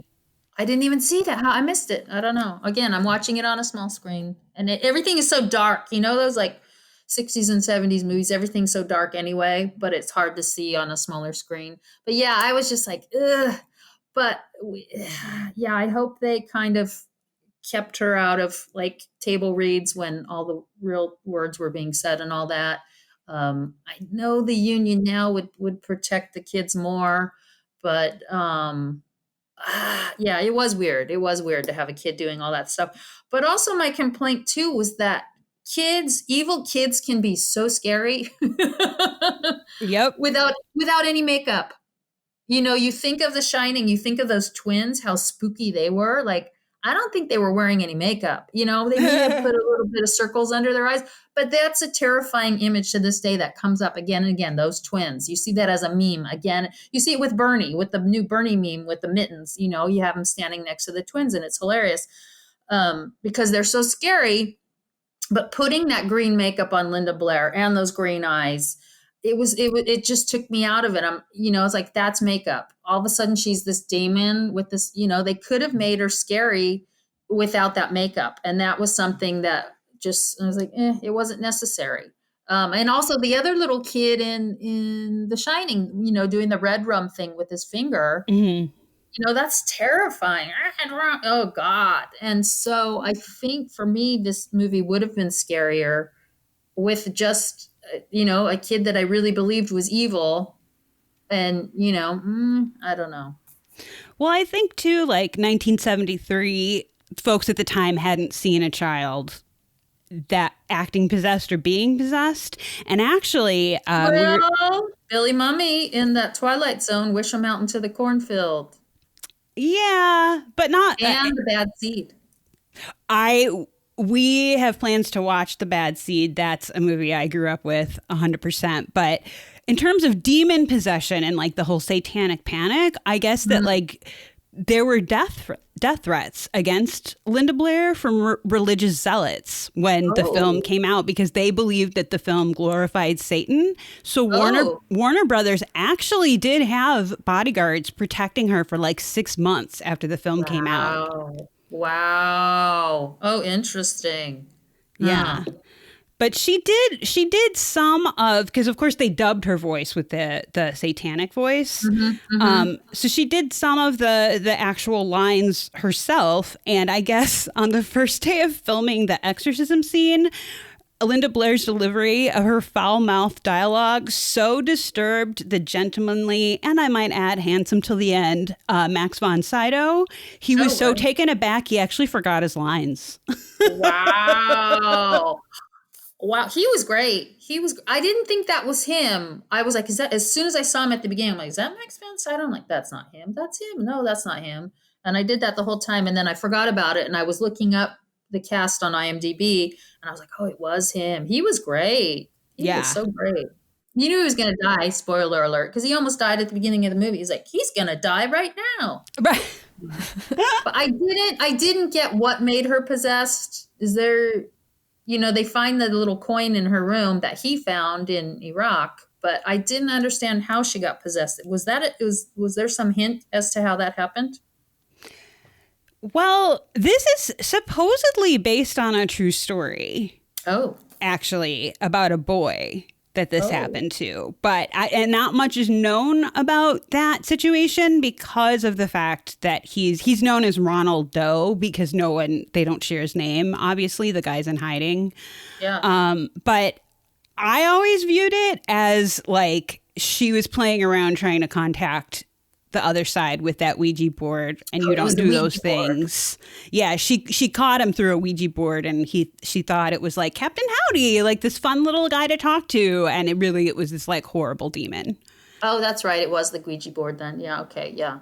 Got it. One of my favorite parts of the movie that I do still get freaked out by is those subliminal flashes, those shots that the younger priest gets of his mother, or while he's thinking of his mother, and then he sees like the demon flash really quick. According to William Friedkin, those subliminal shots of the white-faced demon were actually rejected makeup tests for Reagan's possessed appearance.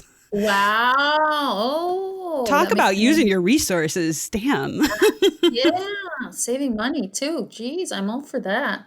Yeah, so this was the movie that really, after I watched it, again, everyone I talked to, like The Thing, everyone I talked to was like, oh my God, The Exorcist, it's so scary, it's amazing, what a great film, blah, blah, blah. And I finished it and I was like, do I have a heart of stone? I was not frightened. I was not frightened at all. It was a well-made film, but I was not, it didn't land, it didn't scare me. I don't worry that I'm going to be possessed by the devil. We played with a Ouija board as a kid. My mom got us one, and some of our neighbors weren't allowed to play with it. But yeah, I was just like, I was worried. I was like, I think I have a heart of stone.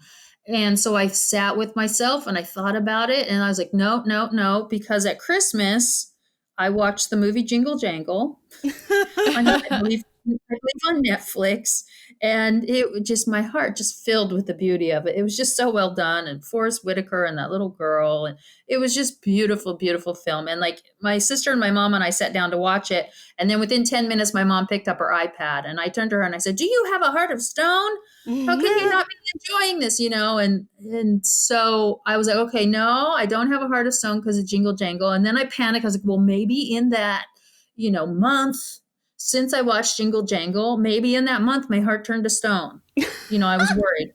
And then I thought about it and I was like, because I'm quarantining by myself. I'm by myself all the time in my house. And I was like, maybe in a month my heart turned to stone. And then thank God, do you know who saved me? Oh. Barry Gibb, the illustrious Barry Gibb of the Bee Gees. God bless you, Barry. You saved my sense of self. Because I was like, wait a minute. He just released a new album of duets called Green. Really? Oh, yeah. I'm going to give him a shout out. Barry Gibb, I love you. You bring me joy. He's a huge fan of our show. Yeah, you should have him on. And so he released this album of duets, and it came out like last week or maybe the week before. And I listened to it about a week ago, and I was like, I'm skeptical because the Bee Gees are so glorious. They have such a special place in my heart. I've seen them and like screamed like those teenagers at the Beatles concerts back, and like just screamed and was so thrilled and exalted to see them. And so I was really skeptical that this thing with duets with other people was going to work. And so I was like, I've got to listen to it. I don't want to hate on it until I've actually heard it. I don't want to hate on it at all because it's Barry and I love him, but I'm skeptical. And the album starts and I burst into tears. Aww. And yeah, about 4 or 5 different songs, I just burst into tears because there's so much beauty. Barry's voice, he never has sounded better. Just some of the music, the opening notes and the lyrics. And that was just a week ago. And I was like, okay, thank God I don't have a heart of stone. And I only know this because of Barry Gibb. And so I owe him so much. And he saved my life. My sister-in-law just told me last night to watch the Bee Gees documentary, so it all comes full circle. I want to see that. Yeah, that's a good recommendation. I want to see it. And I have a friend who keeps asking me if I've watched it yet. And I was procrastinating on watching these horror movies, so I couldn't justify watching the Bee Gees documentary. You know what I mean? Like where you procrastinate doing everything because there's something you're supposed to do. Oh yeah. So that's what I was doing. But now I'm set free. Now that I've watched these films, I can go. Maybe I should do that tonight. Yeah, that might be a good palate cleanser, especially after Chainsaw, which we're about to get to. Yeah, which we're about to get to. 2 things. First of all, Kerry, I will say that people who have, like yourself, not seen The Exorcist until they were adults and way far removed from 1973 and that mindset, I've heard the reaction that you had, I've heard from other people too. So it's not just you. I do think it's important to mention that The Exorcist is the first horror film to be nominated for the Academy Award for Best Picture. Ooh. So there's that.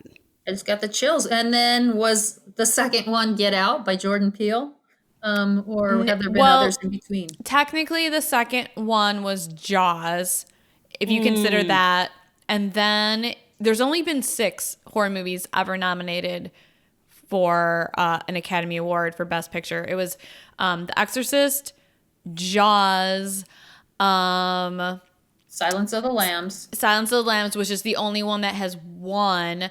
Get Out, The Sixth Sense, and Black Swan. Oh, right, Black Swan. We could do a whole episode about that, but I'll just say could. It did not land for me. It did not land. I was like, I don't get it. Like people were laughing. I was like, is this a comedy? I don't get it. Okay, anyway. All right, Sharon, what are we doing next?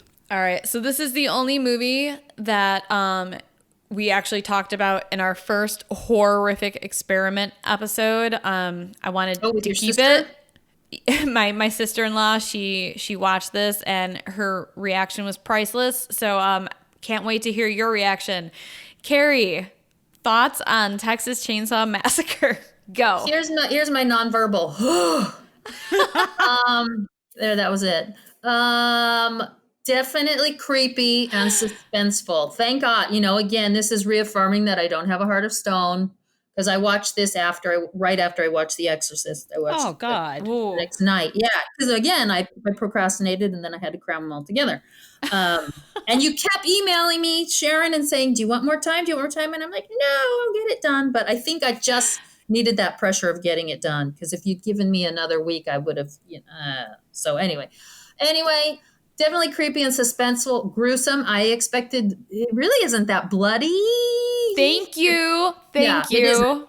I expected blood everywhere all the time, and I was like, it's more. It was created with the bones and the shot of this and the creepy this, but I really expected a lot more blood. And until the end, when spoiler alert, when she has the blood all over her, then you're like, oh, there's the blood. But yeah, it wasn't.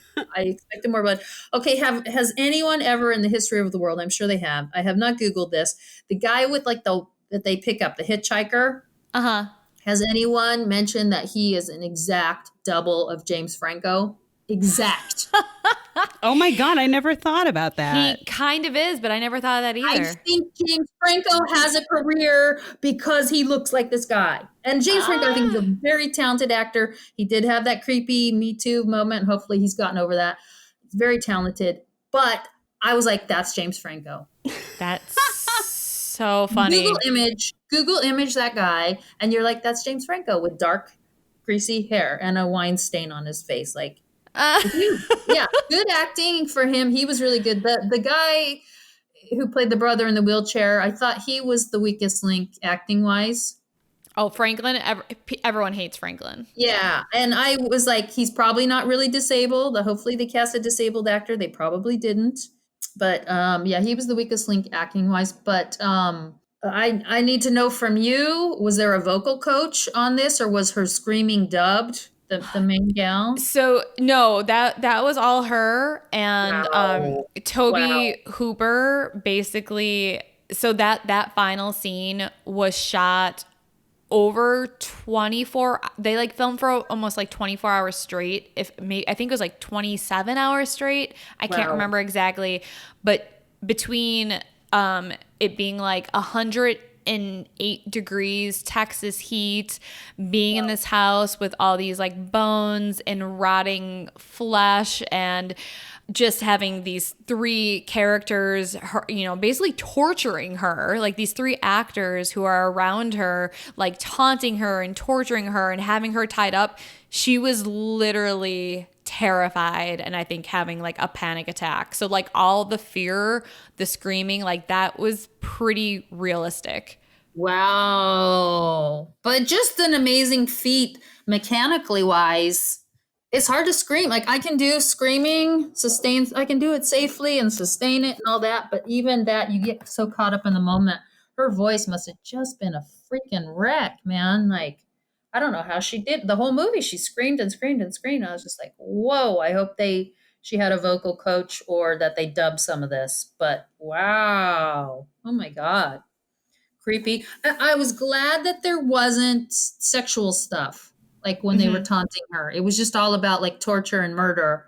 You know what I mean? Like I was just like, oh, thank God they're not going to rape her. I was just like, oh, Jesus Christ. There's that. Yeah. And here's something.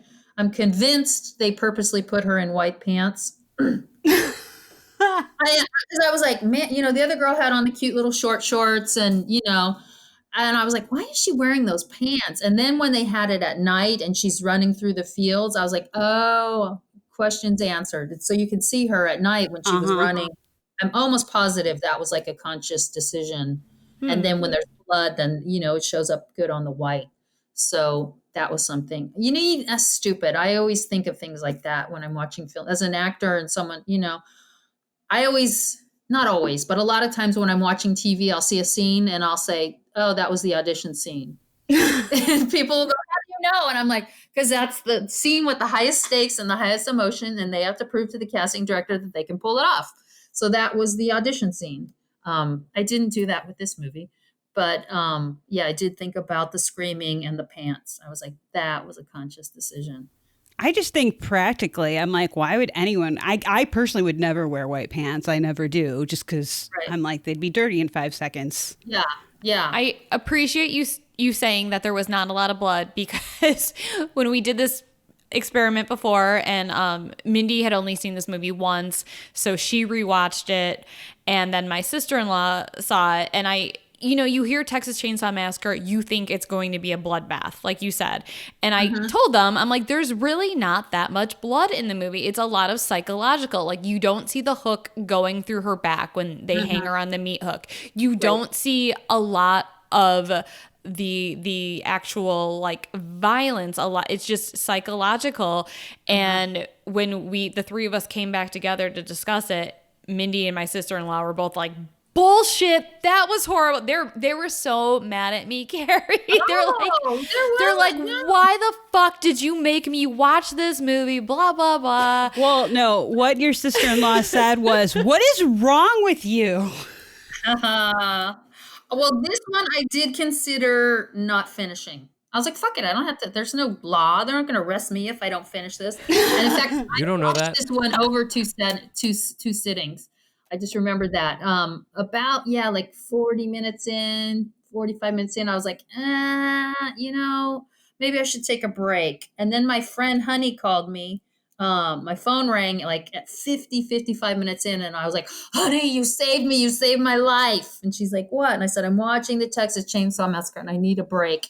And she's done a lot of horror films, and she told me a story. I told her about the challenge, and she was one of the ones who said The Exorcist was so good. And she told me a story about William Friedkin, and she met him once, and blah blah blah. But yeah, this one, it was hard to watch, and there wasn't that blood. It was just effed up. And my final reaction for every movie, we should go back at the end and maybe go through my final reactions. My final reaction for this one was, thank God it's over. I was just like, I'm done. No Were more. you glad that she survived? Were you like, what were you like, relieved? What was your... I was watching it, and I recently learned the term final girl. I never knew what that was. Oh, yeah. And so I was watching, and I go, oh, she's the final girl. So I expected her. And also I had at some point, I think when I was trying to figure out because I found this on Vimeo. It was on Vimeo for free. Oh, nice. And so when I started the film, I'm like, well, wait, am I watching the right one? And like, I had to Google stuff, and her, whatever her name was, the actress, it said that she appeared in one or two of the other movies, the other chain, maybe as an homage to her. They brought her character back at some point in something. And so I knew she lived. So I kind of knew that. It was spoiled for me. But Leatherface was scary. That was creepy. That sound he made, that like pig sound, super creepy. Yeah, this was not for me. I did not enjoy it. It's intense. And the poor black the truck driver who went to help her. And I was like, is that a commentary? Like, he goes to help her, and then it's just like, see ya, like, leaving you with the guy with the chainsaw. Although I think he lives. He gets away, I'm sure. Hopefully. I hope. Yeah. Hopefully. My God, I don't understand why he didn't start the truck, but maybe he just didn't get it to I'm start. hoping he just got back in his truck and ran off, because the hitchhiker died, and then Leatherface, he cut his leg open with the chainsaw. He probably wasn't able to like walk around much after that. I'm hoping the truck driver just hopped back in his cab and hauled ass. He was running the other direction. He was running away in the other direction. But he had time to start it. I was like, why doesn't he start the truck? I think maybe it didn't start or something. And I then don't they know. both went out the other door. But yeah, scary. Thank you. No more. I'm done. I'm done. For the record, while this conversation was happening, I did do a quick Google, and there is a meme out there with a picture of the hitchhiker that says James Franco ? Told you. Can you send that to us? Can you email that to us right now? Because I need to see that. Yeah. Put it on the link on your thing. It looked just like him. It was weird. That's funny. All right. So what would you say is your favorite movie out of the 5 that we had you watch, and what is your least favorite? My least favorite was Texas Chainsaw Massacre. Fine. Sorry, Sharon. Expected that. Yeah. I kind of expected that. That's fine. I think The Haunting was the one I liked the best. I dug it. Yeah. It was, Woo! That's my favorite. Don't rub it in, Mindy. I'm not. I didn't give you my Exorcist final thought. Oh, no, Yeah. yeah, that's right. Let's hear it. Here's what I wrote. I wasn't even, I didn't even bother putting the M in front to make it meh. It was just Eh. Yeah. Very disappointed. Yeah, I was just like, the film part of it, the cinematography, blah, blah, blah. That was all great, but it didn't land. Yeah, I think we're a little spoiled in that we watched a lot of these when we were really young. So everything was terrifying. Sure. And, they kind of had a special place in our hearts. And I'm kind of glad that I watched them so young because I like being in the category that really enjoys these films and can rewatch them. And I feel bad for people who are just watching them and are like, this sucks, and can't get scared by it. Yeah, I just was like, okay, if I'd watched this back in the day, it would have, as a kid, if I'd watched any of these as a kid, they all would have, well, the Texas one would have ruined me. I don't think I would have, oh God. But, if I'd watched them back in the day, they would have scared me. If I watched them on a big screen, they would have scared me. As a kid, I would have been terrified by all of these. But, again, I'm watching on a laptop. I'm older now. I knew this was a challenge and that, I couldn't just sit back and watch these films and try to enjoy them. I had to think about things to say for this challenge. So that took me out of it as well. Yeah. So you guys ruined it for me. I blame you. Just kidding. Damn Fair you, enough. horrors. Damn you. I'm just glad I don't have a heart of stone. And thank you for that lesson. So the last time we spoke to you, you said that you were horror curious. Would you say now that you're more horror curiouser? More curiouser. There was a movie that this made me think that I wanted to watch. I was like, oh, I should see that. And I can't remember what it was. Darn it. I would say I'm no more curiouser than I was. Yeah, it might even make me more disinclined to watch older horror stuff. I'm like, it's probably not going to land. So, I was just going to say, or did we have the total opposite effect and make you never want to watch another horror movie ever again? Yeah, new ones I would watch, but like I told you that I'd watched that Invisible Man and it didn't land with me. Yeah. And the Jarmusch one didn't either. That was, I think, more of a comedy anyway. Maybe Yeah. was his intent. Yeah. That's all right. But Get Out is good. I liked Get Out. All right. Again, biased because I was in the music video, but Try Midsummer. Have you seen Midsummer, Hereditary? what was the other one? Hereditary or Midsummer? They're both made by Ari Aster. I've heard of Midsummer and I'm very curious about it. It's not in English, right? Is it Scandinavian? No, it's in English. Oh, is it? Oh, okay. Yeah. It's filmed in, I think, Sweden. Yeah, it looks like a Scandinavian film, but it's not. Okay. I didn't know it was in English. Yeah, I would like to see that one. I would also recommend Ty West, his films, specifically The Innkeepers and House of the Devil. He is a modern filmmaker, but especially with House of the Devil, he makes it look like it's a 70s or 80s movie. And it's set, I think, like in the early 80s, Sharon? Yeah. But he knows how to do suspense, kind of like The Haunting does, where it's like sometimes you're not seeing anything and you're still scared shitless. And then the film The Innkeepers, those are two of my, I'd say, favorite modern scary movies. They're up there on the list for me. Wow. And those are good. Well, if you need any more recommendations, you know who to come to, or maybe you know who not to come to. Right. Yeah. I'm intrigued about Midsummer. I'm intrigued. So. If you watch that, let us know. But yes, take at least a few weeks off. Give yourself some. You watch some comedies. Tonight's the Bee Gees documentary. I'm going to just cry and say, I don't have a heart of stone. Thank you. Thank you. Well, thank you for doing this experiment with us. Yeah. We hope it was fun. It was interesting and life lessons learned. Don't procrastinate. That's a big one.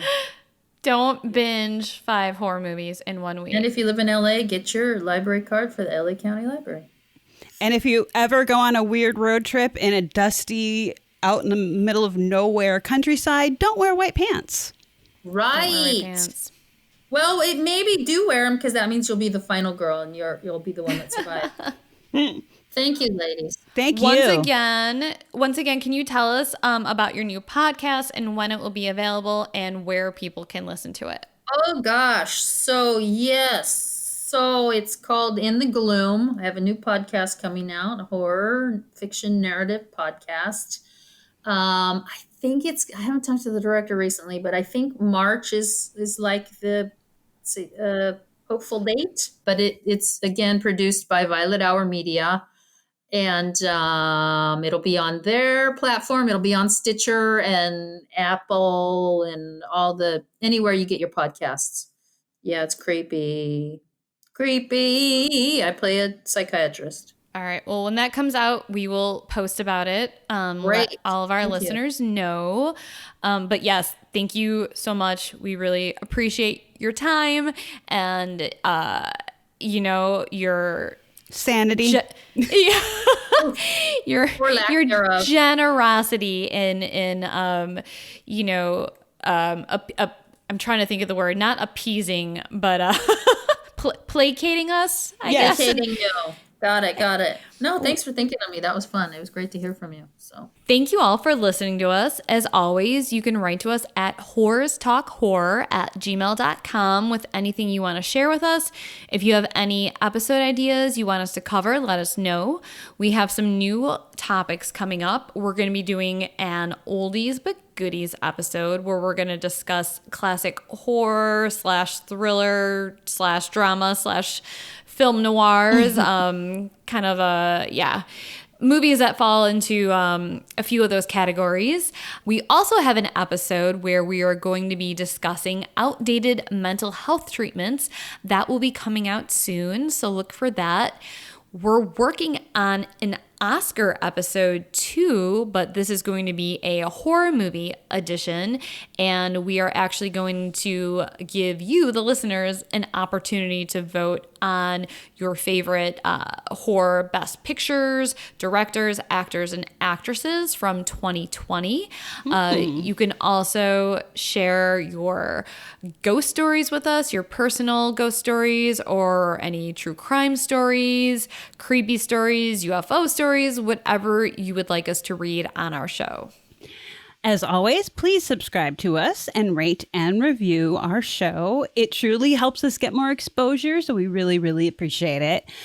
If you are able to, please join our Patreon if you want to have early access to episodes, see exclusive posts, and just maybe get some cool shit. Please be kind to each other out there. Stay safe. Be safe. And as always, thanks for getting creepy with us.